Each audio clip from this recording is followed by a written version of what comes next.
కంచగచ్చిబౌలిలో అటవీ ప్రాంతం పునరుద్ధరించకపోతే చీఫ్ సెక్రటరీతో పాటు అధికారులను జైలుకు పంపిస్తామని సుప్రీంకోర్టు హెచ్చరించింది. అన్ని సక్రమంగా ఉంటే సెలవు రోజున చెట్లు ఎందుకు పని ప్రారంభించారని ప్రశ్నించింది. డజన్ల కొద్దీ బుల్డోజర్లు పెట్టి చెట్లను తొలగించడంపై కోర్టు అసహనం వ్యక్తం చేసింది. ఇదంతా ముందస్తు పథకం ప్రకారమే చేసినట్లుగా కనిపిస్తోందని తెలిపింది.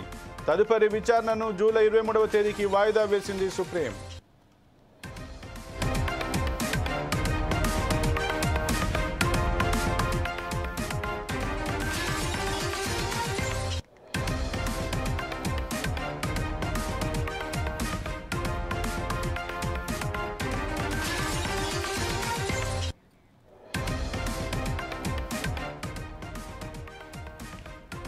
కంచగచ్చిబౌలి భూముల వ్యవహారంపై సుప్రీంకోర్టు కీలక వ్యాఖ్యలు చేసింది. ఇవాళ విచారణ జరిపిన జస్టిస్ గవాయ్ ధర్మాసనం ఘాటుగా స్పందించింది.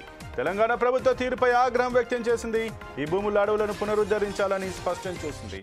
పర్యావరణ పరిరక్షణకు చర్యలు తీసుకోవాలని తెలిపింది. ఇక ఏదైతే హైదరాబాద్ సెంట్రల్ యూనివర్సిటీ విద్యార్థులు కంచగచ్చిబౌలి ఏదైతే భూములకు సంబంధించి తెలంగాణ ప్రభుత్వం వేలం వేస్తుంది, ఎటువంటి ముందస్తు చర్యలు లేకుండా సెలవు దినాలలో ఏవైతే ఆ పర్యావరణానికి ఇబ్బంది కలిగించేలాగా కొన్ని బుల్డోజర్లతోటి, పదుల సంఖ్యలో బుల్డోజర్లతోటి అక్కడ ఉన్నటువంటి ఎకోసిస్టమ్ని దెబ్బతీసే విధంగా ఆ చెట్లను కూల్చివేసిన దీనిపైనైతే రాష్ట్ర వ్యాప్తంగానైతే పెద్ద ఎత్తున దుమారం లేచింది. ముఖ్యంగా విద్యార్థులు అలాగే పర్యావరణ ప్రేమికులు కూడా దీనిపైనైతే పెద్ద ఎత్తున వాళ్ళైతే ఉద్యమంలాగా ఒక నిరసనలు అయితే తెలిపినటువంటి పరిస్థితి. ఈ నేపథ్యంలో ఏదైతే కంచగచ్చిబౌలి భూములకు సంబంధించి సుప్రీంకోర్టు కూడా ఒక కమిటీ వేసింది. ఈ కమిటీ హైదరాబాద్ సెంట్రల్ యూనివర్సిటీకి సంబంధించి కంచగచ్చిబౌలి ఆ భూములలో ఏదైతే వాళ్ళు సెర్చ్ చేసిన తర్వాతకి అక్కడ పరిశీలన చేసిన తర్వాత ఒక నివేదికనైతే సుప్రీంకోర్టుకి ఇచ్చినట్టుగా తెలిసింది.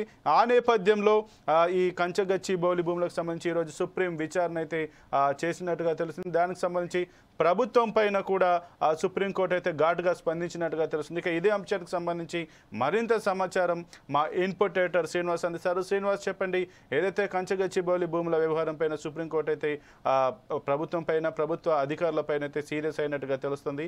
దీని గురించి మీ దగ్గర ఉన్న అప్డేట్ ఏంటి? ఏదైతే సుప్రీంకోర్టులో ఈరోజు చీఫ్ జస్టిస్ నూతనంగా బాధ్యతలు చేపట్టిన చీఫ్ జస్టిస్ గవాయ్ ముందుకి ఈ కంచగచ్చిబౌలి కేసు ఈరోజు విచారణకు వచ్చింది. ఈ విచారణలో చీఫ్ జస్టిస్ గవాయ్ చాలా సీరియస్ అయ్యారు ప్రభుత్వం మీద. ఎంత సీరియస్ అంటే అసలు చీఫ్ సెక్రటరీని అదేవిధంగా అధికారులను కూడా జైల్లో పెట్టాల్సి వస్తుంది అని చెప్పేసి కూడా ఆయన ఆగ్రహం వ్యక్తం చేశారంటే కంచగచ్చిబౌలికి సంబంధించి ఏ విధమైన అవకతవకలు జరిగాయి, ఎలా దాన్ని బుల్డోస్ చేస్తున్నారనే దాని మీద మనకి స్పష్టంగా అర్థమవుతుంది. ఏదైతే ఈ కేసుకు సంబంధించి ఒకసారి పూర్వాపరాల్లోకి వెళ్తే కనుక ఏదైతే కంచగచ్చిబౌలి సెంట్రల్ యూనివర్సిటీకి ఆనుకొని ఉంటుంది 400 ఎకరాల భూమి.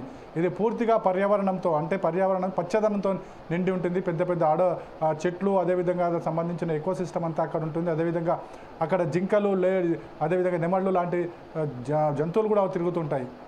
సో అలాంటి భూమిని 400 ఎకరాలని రాష్ట్ర ప్రభుత్వం ఏదైతే 400 ఎకరాలు ప్రైవేటు పరం చేసే దిశలో దాన్ని నరికివేసే కార్యక్రమాన్ని చేపట్టింది. దీనిపై సెంట్రల్ యూనివర్సిటీ విద్యార్థులతో పాటుగా అనేక మంది పర్యావరణవేత్తలు, అదేవిధంగా పర్యావరణ ప్రేమికులు కూడా ఆందోళనకు దిగడం జరిగింది. కొన్ని రోజుల పాటు అక్కడ ఆందోళన కార్యక్రమం చేపట్టింది. అక్కడ ఉన్న విద్యార్థులను అరెస్ట్ చేయడం జరిగింది. సో ఈ తతంగం అంతా కూడా సుప్రీంకోర్టుకు వెళ్ళడం జరిగింది. సుప్రీంకోర్టు వెంటనే స్పందించి ఆనాడు ఒక కమిటీని పంపించడం జరిగింది. ముఖ్యంగా కమిటీ వేసే ముందుగా హైకోర్టు రిజిస్ట్రార్కు ఒక ఆదేశాలు జారీ చేసింది. ఏదైతే ఈ కంచగచ్చిబౌలి కేసుకు సంబంధించి పూర్తి వివరాలు పంపించమని. ఆ పూర్తి వివరాల్లో భాగంగానే అక్కడ ఉన్న విజువల్స్ కూడా చూసిన తర్వాత స్పష్టంగా సుప్రీంకోర్టు ఒక నిర్ణయానికి అయితే రావడం జరిగింది. ఇక్కడ పూర్తి స్థాయిలో పర్యావరణానికి ముప్పు వాటిల్లుతుందన్న ఒక నిర్ణయానికి రావడం జరిగింది. ఆ కేసుకు సంబంధించి ఈరోజు విచారణకు వచ్చింది.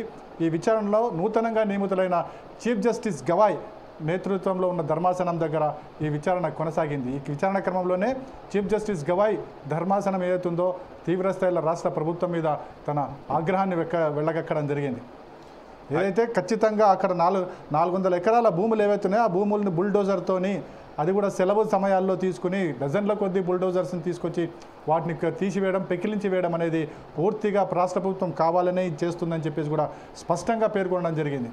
అదేవిధంగా ఈ కార్యక్రమం ఎవరైతే చేశారో, ఈ చెట్ల నరికివేత కార్యక్రమం, వారి మీద కూడా సీరియస్ కావడం జరిగింది. చీఫ్ సెక్రటరీని బాధ్యతలు చేసింది, అక్కడ ఉన్న అధికారులను బాధ్యతలను చేయడం జరిగింది. వెంటనే దీనికి సంబంధించి తగిన రిపోర్ట్ ఇవ్వాలి. అదేవిధంగా ఇక్కడ ఏ విధమైన చెట్ల నరికివేత కార్యక్రమం కొనసాగిన అధికారులు జైల్లో పెడతామని చెప్పి కూడా హెచ్చరికలు జారీ చేసింది. అంటే తీసుకున్న ప్రభుత్వ నిర్ణయం అవుతుందో అది రేవంత్ రెడ్డి ప్రభుత్వం తీసుకుంది, కానీ పనిష్మెంట్ ఏమో ఇక్కడ అధికారులకు జరుగుతుంది. అంటే ఇక్కడ మనం ఒకటి గమనించాల్సిన అవసరం ఉంది.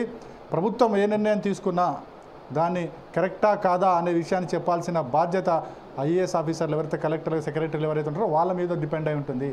వాళ్ళు ప్రభుత్వం కానీ ముఖ్యమంత్రి కానీ మంత్రులు కానీ చెప్పిన విధంగా చేసుకుంటూ పోతే అక్కడ ఏదైతే జరుగుతుందో అన్యాయమా కాదనేది స్పష్టంగా తెలియజేయాల్సిన బాధ్యత వారి మీద ఉంటుందనేది మరోసారి సుప్రీంకోర్టు చెప్పిన ఆగ్రహం చేసిన వ్యక్తులను బట్టి మనకు తెలుస్తుంది.